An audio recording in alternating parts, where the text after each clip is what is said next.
For this video, I'm gonna do a crafting guide for the Materiactor secret pack for those of you who wanna try out this archetype. A quick rundown about Materiactor. This archetype centers around using rank 3 XZ monsters and can manipulate the XZ materials to gain you extra value. Materiactor has a unique mechanic of attaching the top part of your deck onto your XZ monster and can use various effects to add those XZ material from under your monster onto your hand. This is a little bit better than just drawing the cards themselves because you have a lot more control over which card you actually want to have in your hand, whether it be hand traps you use during the opponent's turn, or extra extender or board breaker during your turn. You can kinda think of it like excavating but with extra step. Aside from that, this deck can employ various rank 3 XZ monsters to reinforce their hand board and can also be played and mixed with a lot of other different engines because this archetype can provide a natural bridge into them without having any restriction themselves. You can lean into a more combo heavy variant of the deck by mixing it with the K9 engine or by playing it with yugioh. Or you can play it as a control deck by using the Primate engine or the Runic engine. For this video though, I'm just gonna showcase the most basic version of the deck to start you off. If you want to see more decks featuring Materiactor, or if you want to learn more in-depth about this archetype, you can check out my Materiactor playlist for some more videos.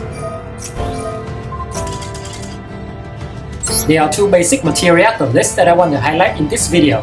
The standard option, which is the most reliable and stable version of the deck, or the budget option for those of you who just want to try out the deck and don't want to spend too much resources. The standard build is running the Radiant Typhoon engine, which is currently the best engine to spam level 3 bodies on the board, plus you will also have the option to run MST in your deck.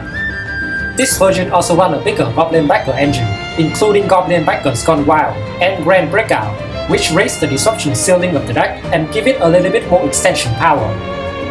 As for the budget option of the deck, you can replace the Radiant Typhoon potion with a Psychic package centered around Emergency Teleport. You can also cut both of the main deck Goblin Backer URs in favor of more hand traps.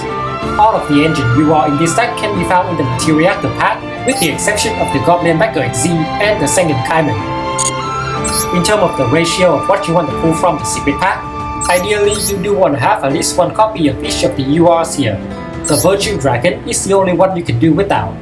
More copies of the Hexagon and the Meltdown are also welcome, but you can get away with just playing one. Now I'm gonna showcase the basic Materiactor combo to give you a sense of what this deck can do. The target and mode that you want to aim for at least should have these 3 monsters and maybe some traps to back it up. But of course, the more rank 3 monsters that you can summon on the board, the better.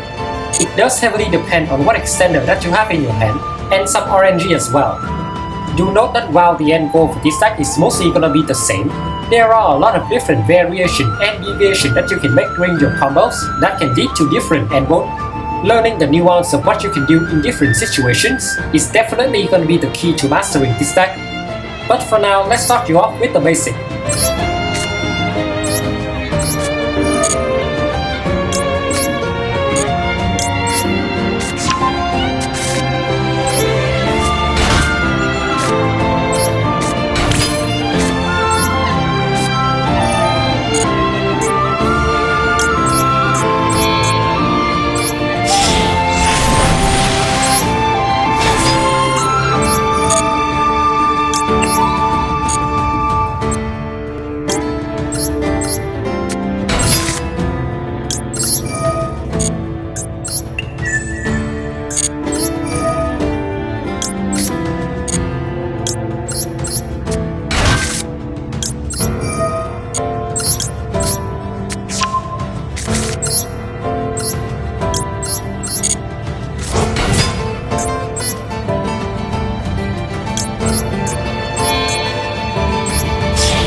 Now for the overall assessment of Materiactor as a deck.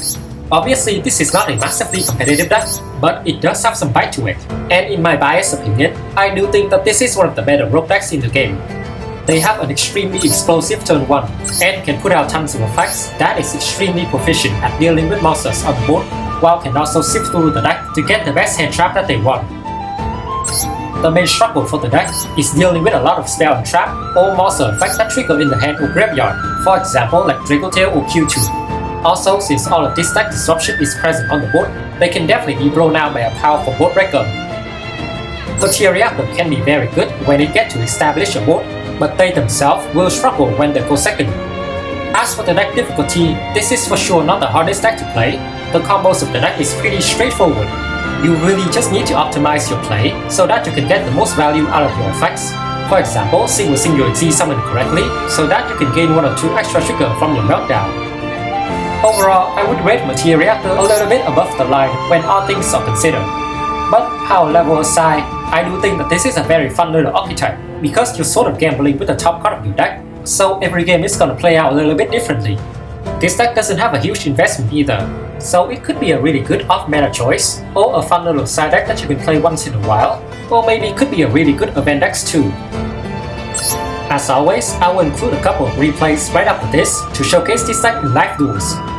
If you've enjoyed this video so far, make sure to like this video and subscribe to my channel. I will post more Materiactor videos in the future whenever I have a good idea for a deck list.